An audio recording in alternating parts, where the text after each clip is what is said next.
Meus irmãos, meu amigo, meu aluno, meu professor, a paz do Senhor Jesus. Hoje daremos início à nossa lição de número 10 do primeiro trimestre da nossa Escola Bíblica Dominical do ano de 2026. Esse primeiro trimestre nós estamos trabalhando o tema A Santíssima Trindade, o Deus único se revelando em três pessoas eternas. O ilustre comentarista, o pastor Douglas Batista, está comentando essa lição que, por sinal, está uma bênção. E hoje nós vamos estudar a lição de número 10, que tem por tema Espírito Santo, o Capacitador. Essa lição será ministrada no dia 8 de março de 2026.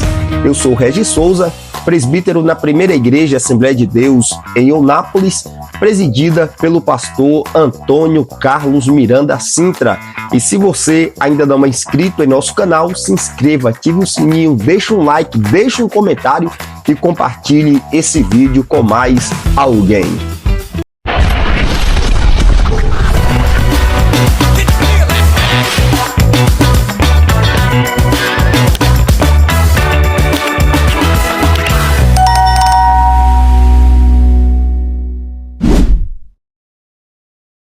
Texto áureo da nossa lição. O texto áureo da nossa lição está em Joel, capítulo 2, versículo de número 28, parte A. E há de ser que, depois, derramarei o meu espírito sobre toda a carne. Verdade prática, o derramamento do Espírito Santo é uma promessa universal que capacita a igreja com poder para pregar o Evangelho. Leitura bíblica em classe. A leitura bíblica em classe da nossa lição está em Joel, capítulo 2, do versículo 28 ao 29, Atos, capítulo 2, do versículo 1 ao 4, Atos, capítulo 8, do versículo 14 ao 17, 1 Coríntios, capítulo 12, do versículo de número 4 ao versículo de número 7. Meu amigo, sempre que você for fazer a leitura bíblica em classe, sempre peça para que um aluno faça a leitura um após o outro, porque assim a sua aula ela já começa sendo uma aula mais dinâmica e mais participativa. E não se esqueça de fazer o acompanhamento da leitura bíblica diária, da segunda, da terça, da quarta, da quinta, da sexta, do sábado, para que no domingo pela manhã você tenha mais subsídios bíblicos para fazer a aplicação da aula. Essa lição, ela tem 3 objetivos que precisam ser alcançados ao final de cada tópico. O primeiro objetivo da nossa lição é o objetivo de mostrar que o derramamento do Espírito Santo é uma promessa universal e atual. Segundo objetivo, explicar que o Espírito Santo concede poder para testemunhar de Cristo. Terceiro objetivo, destacar que o Espírito distribui dons espirituais com propósito para edificação da igreja. Meu amigo, a promessa do derramamento do Espírito Santo ocupa um lugar central na teologia bíblica. No Antigo Testamento, a atuação do Espírito Santo era seletiva e temporária, recaindo sobre profetas, reis e líderes para tarefas específicas. Entretanto, os profetas anunciavam um tempo futuro em que Deus realizaria algo muito maior, uma efusão universal do Espírito sobre o seu povo.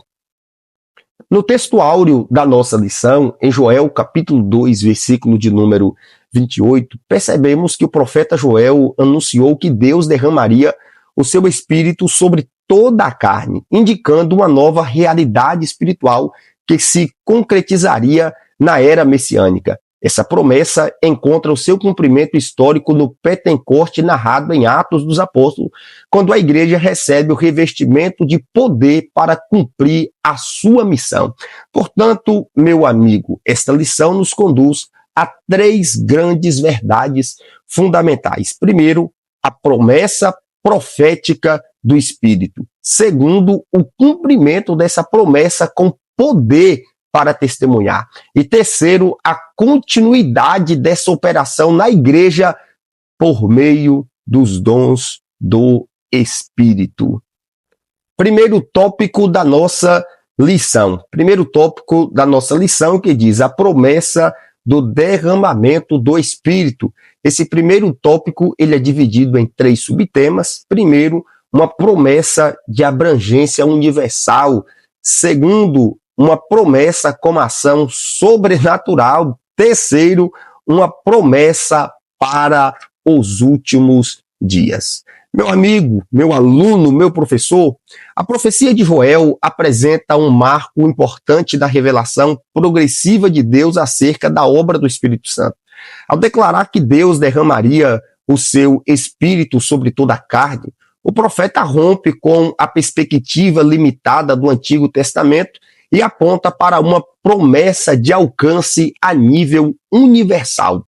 No contexto veterotestamentário, o Espírito Santo atua de maneira pontual. Por exemplo, o Espírito veio sobre Sansão para capacitá-lo em uma missão. Juízes, capítulo 14, versículo de número 6. Sobre Davi para governar Israel. 1 Samuel, capítulo 16, versículo 13. E sobre os profetas para transmitir as revelações divinas. Contudo, Joel anuncia um tempo em que essa atuação não seria restrita a indivíduos escolhidos, mas alcançaria toda a comunidade do povo de Deus. Essa promessa também aponta para uma ação sobrenatural divina. O verbo derrama, sugere abundância. Essa promessa aponta para uma ação sobrenatural divina.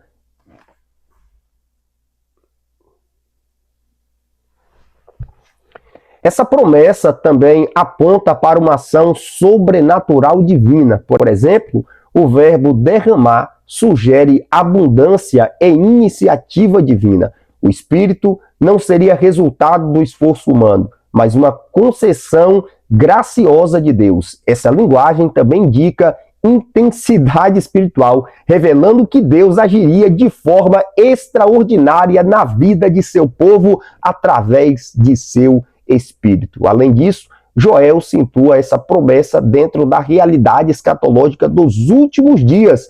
No Novo Testamento, o apóstolo Pedro interpreta o Pentecostes como início do cumprimento dessa promessa. Atos, capítulo 2, versículo 16 ao versículo 17. E isso significa que a igreja vive desde então a era do Espírito, na qual Deus continua operando por meio da presença ativa do Espírito Santo em nosso meio. A promessa, portanto, meu amigo, não é apenas um anúncio profético, mas o fundamento da experiência espiritual da igreja. A Bíblia diz em Joel, capítulo 2, versículo 28 e o versículo de número 29 sobre essa experiência. E há de ser que depois derramarei o meu espírito sobre toda a carne, e vossos filhos e vossas filhas profetizarão. Os vossos velhos terão sonhos, os vossos jovens terão visão, e também sobre os servos e sobre as servas. Naqueles dias derramarei o meu espírito. Meu amigo, uma abordagem interessantíssima para você fazer para a classe nesse primeiro tópico. Se a igreja vive na dispensação do Espírito, como devemos compreender essa dependência espiritual hoje? Espere por algumas respostas e depois você faz a aplicação, que é mostrar que a igreja não pode viver apenas de estrutura ou tradição, mas de atuação viva do Espírito Santo. Segundo tópico da nossa lição. O segundo tópico da nossa lição nos diz o cumprimento, poder para testemunhar. Esse segundo tópico ele é dividido em 3 subtemas. Primeiro, o Espírito Santo veio com poder do alto. Segundo, os sinais da descida do Espírito Santo. Terceiro, a evidência de revestimento de poder. Meu aluno, o cumprimento da promessa profética ocorre de maneira histórica no dia de Pentecostes. Após a ascensão de Cristo, os discípulos obedecem à orientação de Jesus e guardam em Jerusalém até serem revestidos de poder do alto. Essa promessa havia sido feita pelo próprio Cristo em Atos dos Apóstolos, capítulo 1, versículo de número 8, quando afirmou que o Espírito Santo os capacitaria para testemunhar até os confins da terra. Quando chega o Pentecostes, o Espírito Santo desce sobre os discípulos, acompanhado de sinais sobrenaturais, o som de um vento impetuoso e línguas como de fogo. Esses sinais possuem profundo significado teológico. O vento simboliza a ação soberana do Espírito, enquanto o fogo frequentemente representa a presença purificadora e poderosa de Deus nas Escrituras. Além dos sinais visíveis, ocorre uma manifestação espiritual. Os discípulos passam a falar noutras línguas, conforme o Espírito lhe concedia que falassem. Essa experiência demonstra que o Espírito Santo não apenas habita no crente, mas também o capacita sobrenaturalmente para cumprir a missão evangelística da igreja.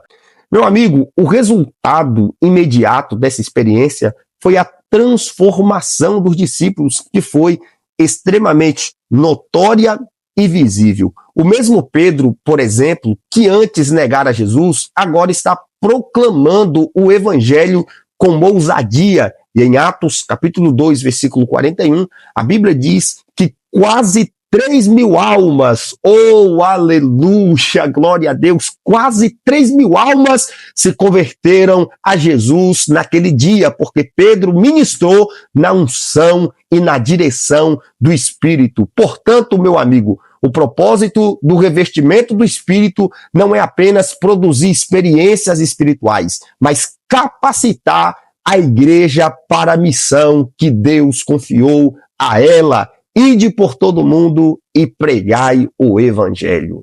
Terceiro tópico da nossa lição. O terceiro tópico da nossa lição nos diz a continuidade do derramamento do Espírito. Esse terceiro tópico é dividido em 3 subtemas. Primeiro, a extensão da promessa do Espírito. Segundo, o Espírito opera com diversidade e unidade. Terceiro, o Espírito distribui dons com propósito. Meu aluno, o livro de Atos demonstra que o derramamento do Espírito Santo não se restringe apenas ao Pentecostes. Em diferentes momentos, novas comunidades de crentes experimentam a atuação do Espírito, evidenciando que essa promessa possui continuidade histórica na igreja. Um exemplo importante ocorre em Atos dos Apóstolos, capítulo de número 8, do versículo 14 ao 17, quando os crentes de Samaria recebem a imposição de mãos dos apóstolos e também experimentam a ação do Espírito Santo. Esse episódio mostra que a promessa ultrapassa barreiras culturais e barreiras geográficas. Além disso, o Espírito Santo opera na igreja por meio de uma diversidade de dons. O apóstolo Paulo de Tarso explica que a diversidade de dons, ministério e operações, mas todos procedem do mesmo Espírito. E essa diversidade, ela não gera divisão, mas cooperação dentro do corpo de Cristo. Os dons espirituais possuem um propósito claro, a edificação da igreja. Eles não são instrumentos de promoção pessoal, mas meios pelos quais Deus fortalece espiritualmente a comunidade cristã. Assim, a continuidade da obra do Espírito se manifesta tanto na capacitação espiritual dos crentes, quanto na distribuição dos dons para o crescimento do corpo de Cristo. Um método, ou uma metodologia para você fazer uma excelentíssima aplicação nesse terceiro tópico da lição. Peça a classe para fazer uma meditação, ou alguém da classe, em 1 Coríntios, capítulo 12, versículo de número 12, e mostre que a igreja funciona como um organismo espiritual na qual cada membro possui uma função. Depois, explique que os dons espirituais devem ser compreendidos dentro de 3 princípios bíblicos.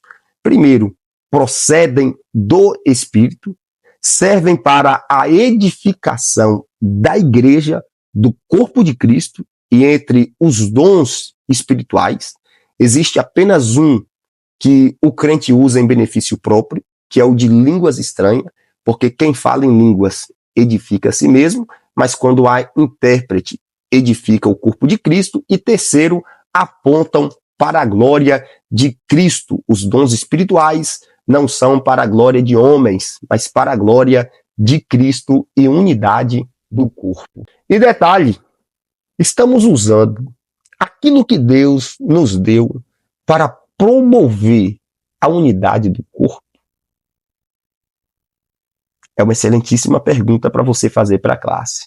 Em conclusão, meu amigo, a lição de hoje nos mostra que o Espírito Santo é o grande capacitador da igreja. A promessa foi anunciada pelos profetas, cumprida no Pentecoste e continua sendo operada na história da igreja através do povo de Deus.